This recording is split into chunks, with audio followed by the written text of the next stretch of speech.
Сонечко встало, іде новий день. Любі малята, усім добрий день!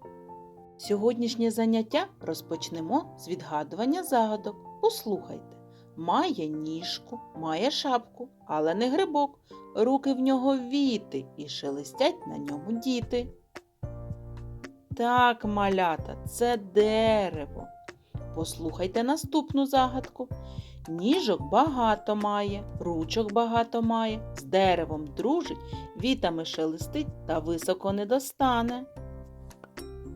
Так, малята, вірно, це кущ. Послухайте ще одну загадку.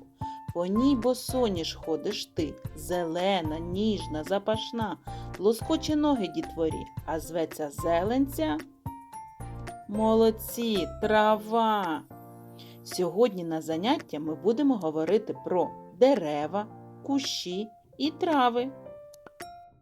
Дерева бувають різними.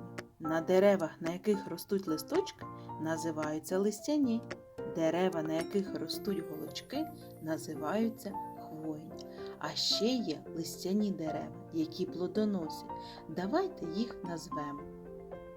Яблуня, груша, вишня, слива, абрикос.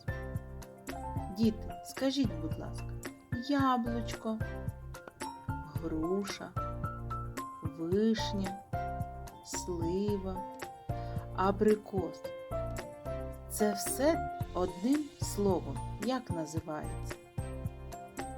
Вірно, фрукти. Тому і дерева називаються фруктові.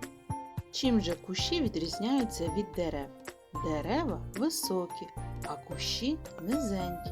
У дерев один стовбур, а у кущів багато. Давайте з вами пригадаємо назви кущів. Бузок, калина, шипшина, малина, смородина, барбарис. І останнє, про що ми поговоримо, це про травичку. Травичка – це трав'янисті рослини та квіточки. Повторюйте за мною. Ліски, ліски, ліски, виросли тут проліски. Окус, окус, окус, квітне білий крокус. Жини, жини, жини, виросли жоржини. Бабка, бабка, бабка, виросла кульбабка. Ось такий букет квітів ми з вами зібрали. А намалюйте свій букет і надішліть мені його. Дітки, ви сьогодні молодці. Я вам кажу дякую і до побачення.